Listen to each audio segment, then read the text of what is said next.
കൊല്ലത്ത് KSU പ്രതിഷേധത്തിനിടെ സംയമനം പാലിച്ച പോലീസിന് നേരെ ആക്രമണം. പോലീസ് മുകളിലേക്ക് ഷെല്ലും ഗ്രനേഡും പ്രയോഗിച്ചു. ഇതിനിടെ കൊല്ലം ബാർ അസോസിയേഷൻ സ്ഥാപിച്ച ഫ്ലക്സ് ബോർഡ് നശിപ്പിച്ചു. കളക്ടറേറ്റ് മാർച്ചിനിടെയാണ് സംഭവം. രാജ്കുമാർ വിവരങ്ങളുമായി ചേരുന്നുണ്ട്. രാജ്കുമാർ, നിലവിലത്തെ സാഹചര്യം എന്താണ്? പ്രതിഷേധം ഇപ്പോഴും തുടരുന്ന ഒരു സാഹചര്യമാണോ കാണാൻ സാധിക്കുന്നത്?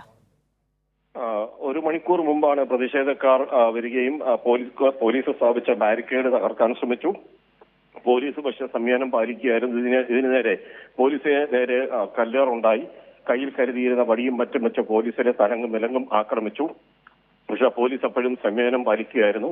ഇതിനിടെ കളക്ടറേറ്റ് മതിൽ ചാടിക്കടക്കാനുള്ള ശ്രമം നടന്നു. അതും പോലീസ് തടഞ്ഞു.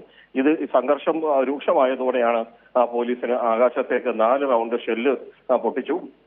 ഗ്രനേഡ് എറിഞ്ഞെങ്കിലും അത് പൊട്ടിയില്ല. അതേസമയം തന്നെ പോലീസ് അപ്പോഴും സംയമനം പാലിച്ചതിനെ തുടർന്ന് ഇതിൽ KSU പ്രവർത്തകർ പിന്തിരിഞ്ഞ് കൊല്ലം നഗരത്തിലൂടെ പ്രതിഷേധ പ്രകടനം നടത്തിപ്പോവുകയായിരുന്നു. ശരി, കൊല്ലത്ത് KSU പ്രതിഷേധത്തിനിടെ സംയമനം പാലിച്ച പോലീസിന് നേരെ ആക്രമണം. പോലീസ് മുകളിലേക്ക് ഷെല്ലും ഗ്രനേഡും പ്രയോഗിച്ചു. ഇതിനിടെ കൊല്ലം ബാർ അസോസിയേഷൻ സ്ഥാപിച്ച ഫ്ലക്സ് ബോർഡ് നശിപ്പിച്ചു. കളക്ടറേറ്റ് മാർച്ചിനിടെയാണ് സംഭവം. രാജ്കുമാറാണ് വിവരങ്ങൾ നൽകിയത്.